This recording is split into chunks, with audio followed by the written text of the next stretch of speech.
All right, ladies and gentlemen, distinguished guests, please rise for the arrival of the Honorable Tuan Lim Guan Eng, Minister of Finance, Malaysia. Thank you very much, YB, for gracing this event with your presence.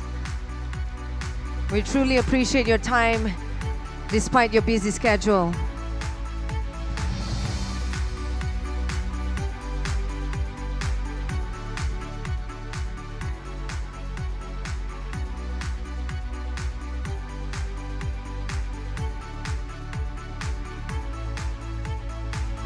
Ladies and gentlemen, you may be seated. Once again, ladies and gentlemen, today we are truly honored and privileged to have the Honorable Tuan Lim joining us here at the inaugural International Directors Summit 2019. Without further ado, it gives me great pleasure to welcome the Honorable Tuan Lim Guan Eng, Minister of Finance Malaysia, on stage to deliver his keynote address. Dipersilakan.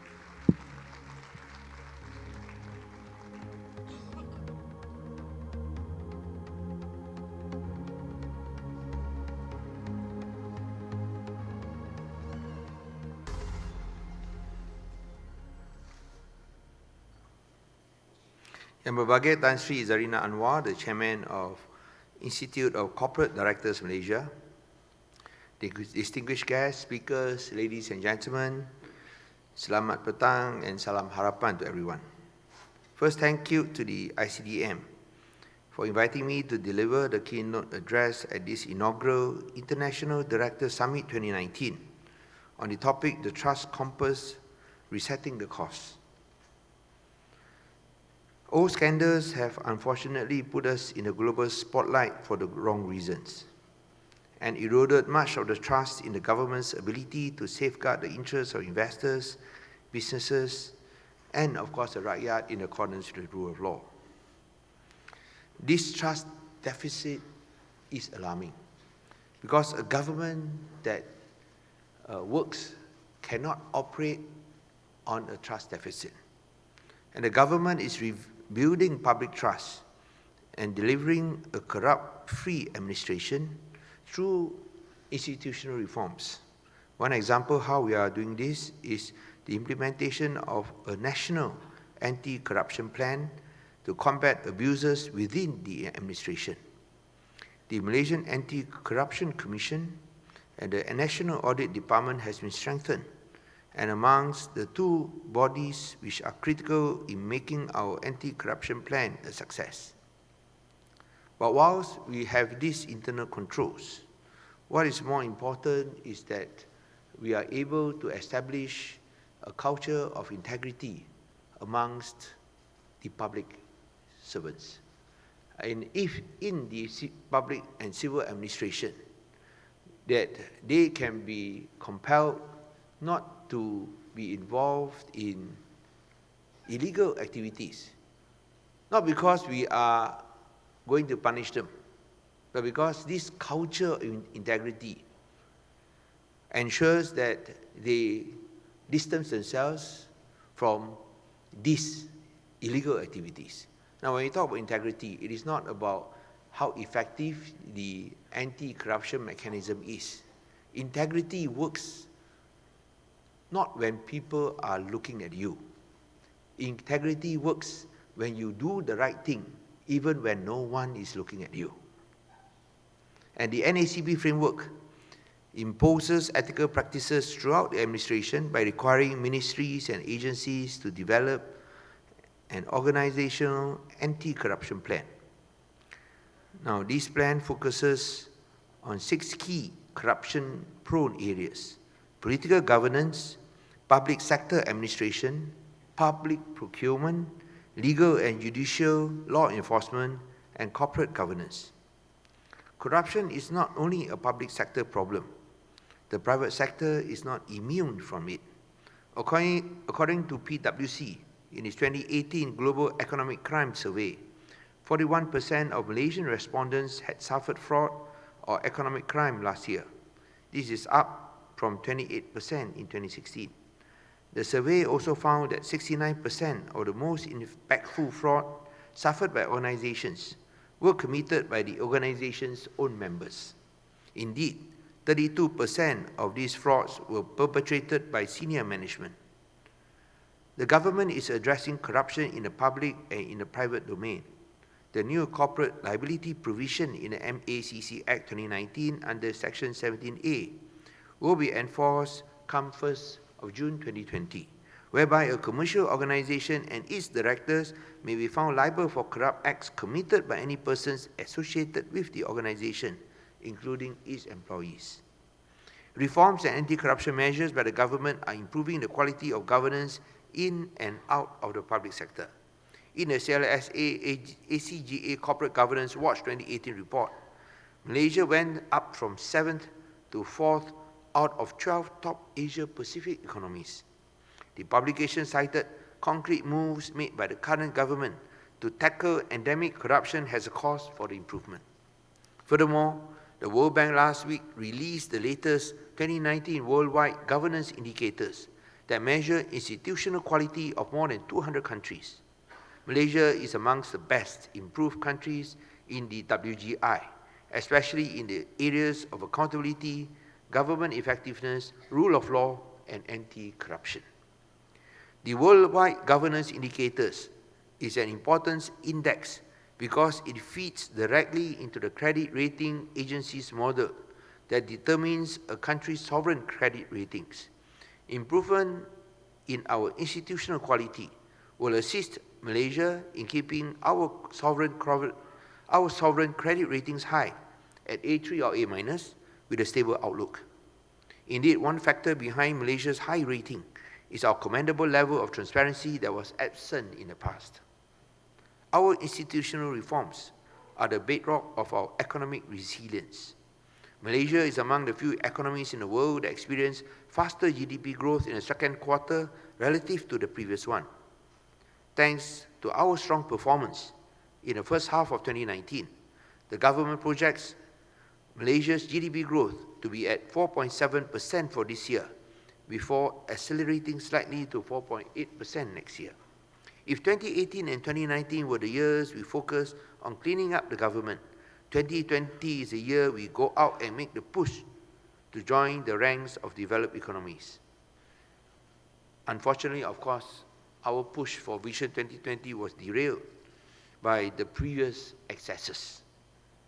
Budget 2020 I tabled last week focused on re-industrializing Malaysia by digitalizing our SMEs, encouraging our best large local companies to go out to the export market globally, and by attracting top multinational companies, Fortune 500 and global unicorns, to build their hubs in Malaysia. These plans will raise Malaysia's productivity and integrate our economy better with the global supply chain. Digitalization efforts will be supported by the 21.6 billion ringgit National Fiberization and Connectivity Plan, or NFCP. The NFCP is the digital backbone that will provide Malaysia with faster and wider broadband coverage, while preparing the country for the proliferation of 5G technology. But as we digitalize and re-industrialize, we should not forget what matters to the people. And of course, that includes jobs. The government is preparing to launch the Malaysians at Work program, an initiative to provide Malaysian youth and graduates additional wage incentives to work. We will also provide incentives for employers to make new hires. This will be a massive exercise, costing the government 6.5 billion ringgit over 5 years in order to create 350,000 new jobs. Of course, the 6.5 billion ringgit will circulate in the local economy and the local markets. If this is corruption funds, we know they will not spend it locally. They will do their shopping in London or Milan. Now, one component of Malaysians at Work program revolves around getting women back to work. Our female labour force participation rate is low at only 55% due to various structural factors. This is well below the government's target of 60% for us to join the ranks of developed nations.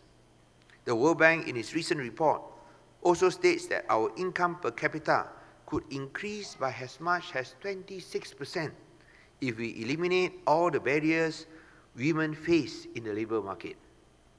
While we are still some way to go in order to ensure a higher female labour participation rate, we have already recorded some success on this front in empowering women. Women now hold many of the top jobs in the country. Amongst them is the first female Deputy Prime Minister, the first Chief Justice, the Governor of Bank Negara Malaysia, and for the first time, the Chief Commissioner of the Malaysian Anti-Corruption Commission and the Chairperson of Besar Malaysia. If you have a Chief Commissioner of MACC as a lady, you better be careful. You know, ladies are much more persistent and they are very particular about integrity. Now, moreover, we are closing in on target to have at least 30% women representation on the board of directors of the top 100 listed companies in Malaysia. According to the Securities Commission, women representation has increased to 23.7% in 2018 from 16.6% in 2016. While rules and regulations are important in improving integrity, this alone is not sufficient. The board of directors needs to set the right tone from the top. A culture of integrity and ethics is central to good governance, and it must be put into practice in every aspect of the company's operations. Being a director today is a challenging job. There's greater demand for scrutiny on performance and conduct, as well as accountability in discharging their roles and responsibilities. Rebuilding of trust lies within the drivers of the company and how well they can demonstrate accountability and transparency. We are moving in the right direction. It is encouraging to note that the 2019 Corporate Governance Monitor report published by the Securities Commission shows 70% of our 841 listed countries have adopted 27 of the best practices listed in the Malaysian Code on Corporate Governance. So 70% or 841 listed companies. That is a big number. Now here, I would like to once again stress the institutional reforms we have carried out in the public sector. Open tender is now the norm within the government, and it has raised the efficiency and the transparency of government spending. Directors of GLCs cannot be politicians, so I do not qualify, but you all qualify. And this decision will show results in the ensuing years, because when you have more professional management, I'm sure it will be reflected in the performance. To raise the transparency level further, the government is completing its shift or transition from cash-based to accrual basis of accounting by 2021. Once completed, the shift will give all stakeholders a comprehensive view of public finances and minimize abuses of the past from being repeated. And if we can ensure this culture of integrity, I'm sure one day we will be confident that our public officials and of course directors will do the right thing not because everyone is watching them, but will do the right thing even though no one is watching them. Ladies and gentlemen, ICDM will have a role in enhancing the professionalism of corporate directors. At this inaugural summit, I'm confident that useful ideas and new proposals will be made to improve accountability in the corporate world and strengthen Malaysia's position as a key market for investors in the region. Thank you very much.